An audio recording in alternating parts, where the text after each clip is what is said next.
Preparations for this Sunday's electoral draw are advancing in Venezuela ahead of the regional elections to be held on November 21st.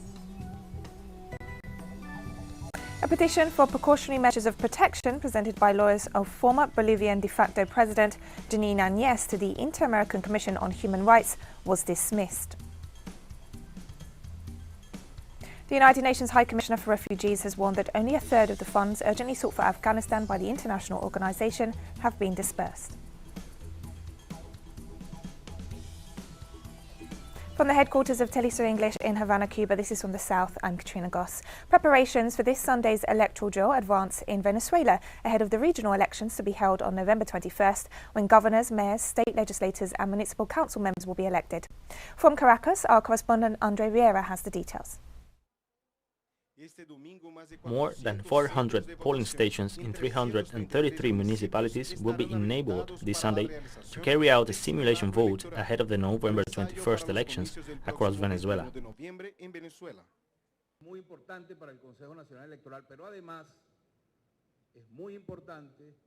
It is very important for the Electoral Council, but it is also very important for citizens because it allows voters to become familiar with the process, with the components, and with the electoral proposal.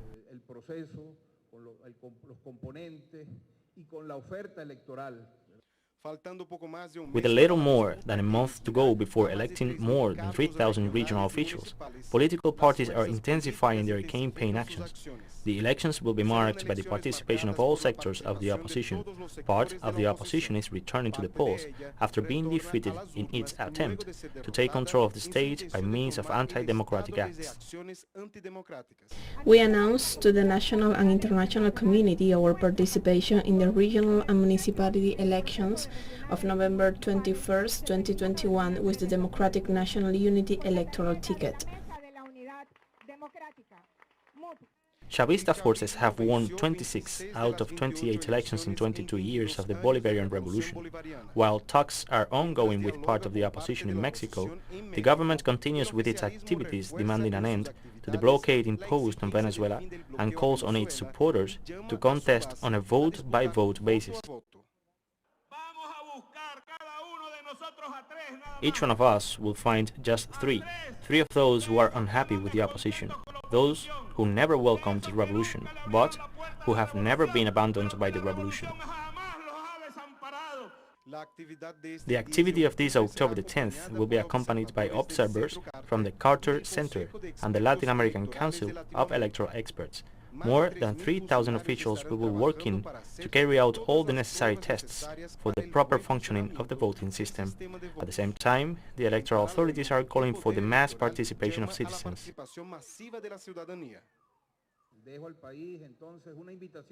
On behalf of the National Electoral Council, I extend an invitation to the country not to skip this wonderful experience on Sunday, the electoral drill. During the election drill, polling stations will be open from 7 a.m. to 4 p.m. Maintaining health precautions against COVID-19 is as important as participating. Wear a mask, maintain distance, and disinfect your hands. Andre Vieira, Jesus Romero, teleSUR, Caracas, Venezuela. In Chile this Friday, students' organisations, social movements and environmental activists led mobilisations in the capital, Santiago, to demand the resignation of President Sebastián Piñera following the latest revelations of his dirty deals as part of the Pandora Papers investigation. The Confederation of Chilean Students and other organisations led the march in response to the scandal surrounding President Piñera's personal enrichment through tax evasion to the detriment of the nation. Protesters stress that the revelations show he is unfit to hold the office of president. In response, special forces of the Chilean police were deployed in huge numbers on the streets of the capital as yet more state repression unfolded. These mobilisations also come 2 years after mass protests and social unrest in opposition to the neoliberal policies of the Piñera government, which were met with brutal repression by the Chilean police, defended by the president.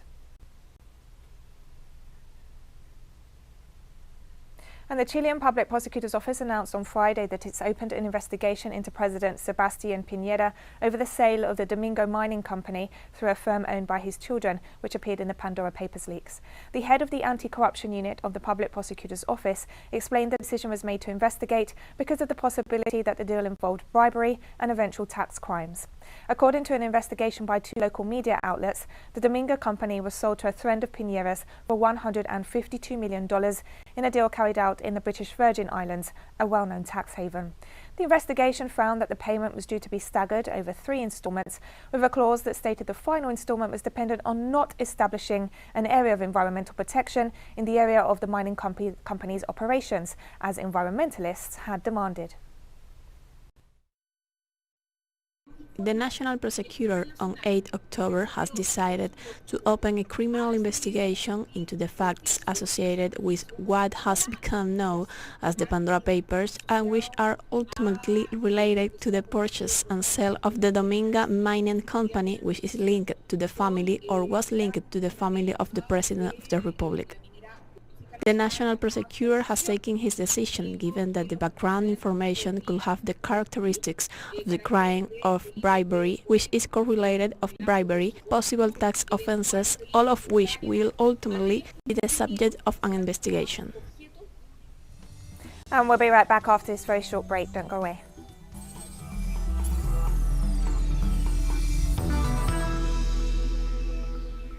Welcome back to From the South.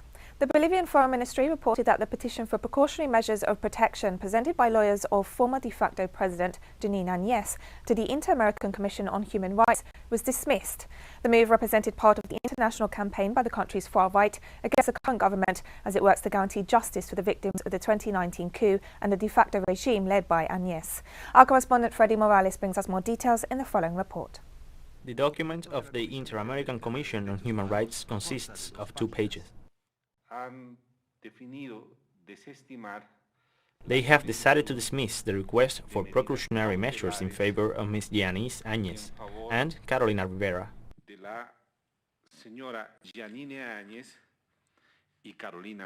Carolina is the daughter of Mrs. Añez, who had also requested international protection.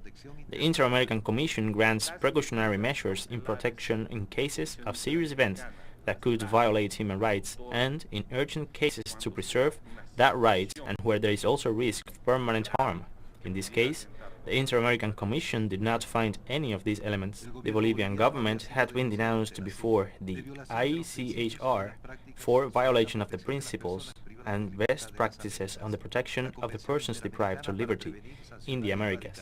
The Inter-American Convention on the Prevention, Punishment and Eradication of Violence Against Women, the Declaration of the Basic Principles of Justice for Victims of Crime and Abuse of Power, the United Nations Standard Minimum Rules for the Treatment of Prisoners, and the Principles for the Protection of Persons with Mental Illness.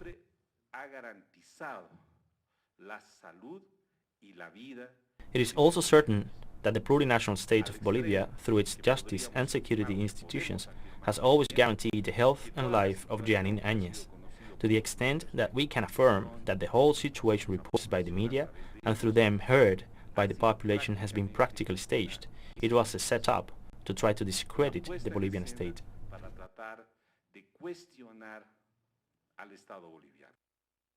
Mrs. Añez has been in preventive detention in La Paz since March, as prosecutors investigate the case known as the coup d'etat. In the last 2 months, she carried out an extensive international campaign about alleged risks to her health, which included an alleged suicide attempt. The far right that placed her in government after the coup defined a strategy of protests to demand total impunity and judicial resolution of this and other cases in which the de facto government is accused. Freddy Morales, teleSUR, Bolivia. The United States and Mexico on Friday vowed to overhaul their joint fight against drug cartels during a visit by a high-level delegation, including U.S. Secretary of State Antony Blinken. The 2 sides have indicated a willingness to overhaul the 13-year-old Merida initiative, which Mexican officials see as a relic of the past.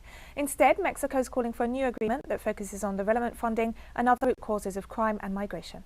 Because these are challenges that Mexico and the United States can only solve working together as partners with shared responsibility. We know that drug trafficking and other transnational crime aren't just flowing south to north. This is a cycle that continues because of activity on both sides of the border. And the United States will do our part to try to end this cycle. The goal is to lay the groundwork and detail joint work on security, on health, and on safe communities, development of our communities.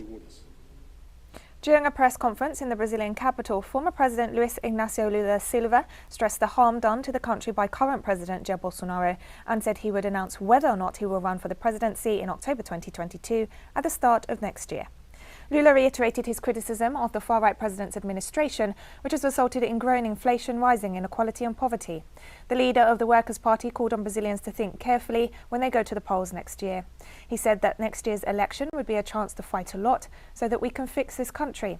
A year before the vote, and according to several pollsters, the former president is the overwhelming favourite to win the 2022 presidential elections if he does decide to stand, with 44% of the vote, almost twice what Bolsonaro would obtain.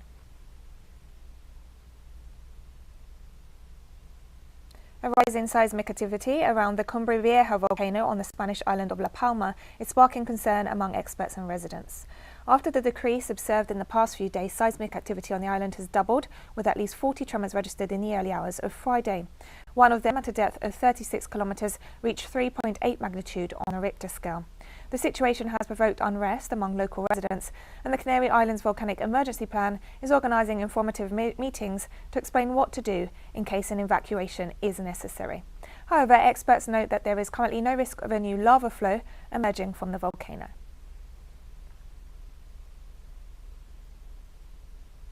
Staying in Spain, social movements and municipal bodies have called for people to pull the plug and rally against the hike in electricity rates. In a joint communiqué, several organisations criticised the continuous rise in electricity costs and advocated a new energy model and measures to reverse the situation. They stressed that the lack of control over the price of electricity affects the most vulnerable people and families above all, adding to the socio-economic crisis sparked by the COVID-19 pandemic.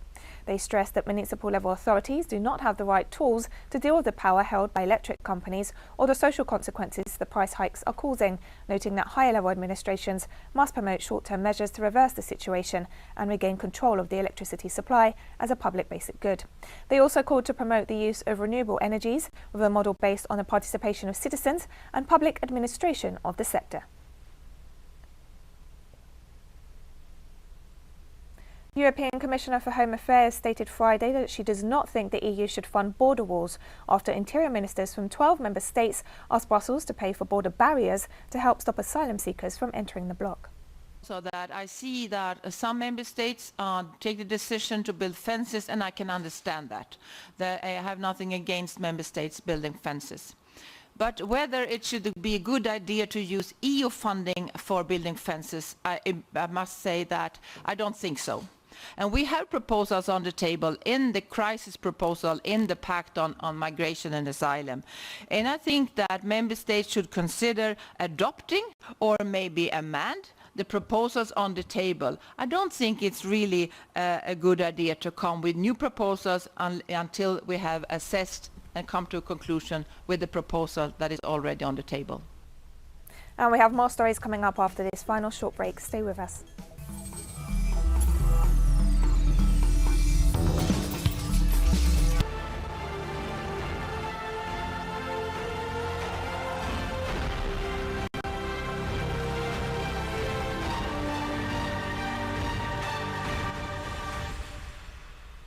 Welcome back to From the South. The United Nations High Commissioner for Refugees, Filippo Grandi, warned on Friday that only a third of the funds urgently sought for Afghanistan by the international organisation have been dispersed. On September 17th, just over a month after the takeover of Kabul by the Taliban, a ministerial conference in Geneva chaired by UN Secretary-General Antonio Guterres saw donor countries pledge $1.2 billion in aid. But it was unclear how much of this amount was going into the $606 million specifically requested by the United Nations to finance humanitarian aid for 11 million Afghans by the end of 2021. The UN official said only 35% of this amount had been dispersed to date, and of the 300 million requested by the UN Refugee Agency, only 18% had been received. Most of the pledges have not yet been really disbursed materially, financially. So I think that's what we're urging states to do now. Disburse those pledges. The pledges were made, so it's a matter of disbursing them because we need those resources quickly. But unless that is found, I foresee a bigger humanitarian crisis, and from my specific perspective, I foresee massive displacement for sure. Because people, if they cannot go to, they don't have health care or water is not running or there is no money, they will move inevitably and move maybe outside of Afghanistan. And I think that this we should try to prevent, absolutely prevent. The Kenyan fishing town of Homa Bay is facing a triple tragedy of malaria, HIV and the ongoing COVID-19 pandemic. According to the Director of Public Health, the town on the shores of Lake Victoria has one of the highest rates of HIV anywhere in Kenya, as well as more malaria cases than almost anywhere in the country. However, there is cause for new hope after the world's first malaria vaccine was endorsed by the World Health Organization for mass rollout across Africa. Local health officials have said the new vaccine is a game changer in combating the disease, which accounts for hundreds of thousands of deaths each year across the continent. According to a WHO report, malaria killed 386,000 people across Africa in 2019, more than 90% of the global toll, with 6 African countries accounting for more than half of the malaria deaths across the world. I call this one a triple tragedy because we are battling with communicable diseases at the same time. We're battling with the non-communicable diseases, and of course we're in the mix of the pandemic. So this one is taking toll on the health systems, and of course if you look at this, the mix is crazy. Sierra Leone's president on Friday signed a bill abolishing the death penalty after a long campaign to end capital punishment. President Julius Maada Bio said the move meant the West African country had exercised horrors of a cruel past.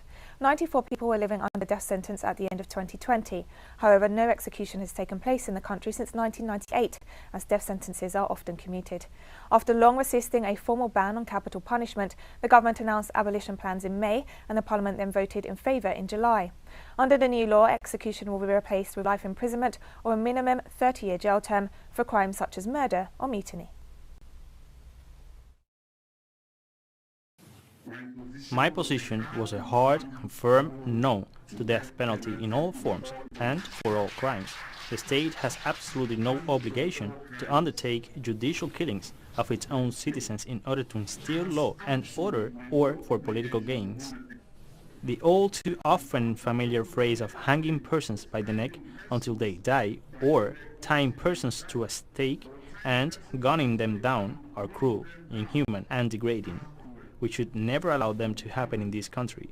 We are a civilized nation. We should not, we shall not, and we will never again execute any person in this sovereign republic of Sierra Leone. And we've come to the end of this news brief. Remember, you can find these and many other stories on our website at telesurenglish.net. You can also follow us on social media for all the latest news. We're on Facebook, Twitter, Instagram and Telegram. For TeleSUR English, I'm Katrina Goss. Thank you for watching.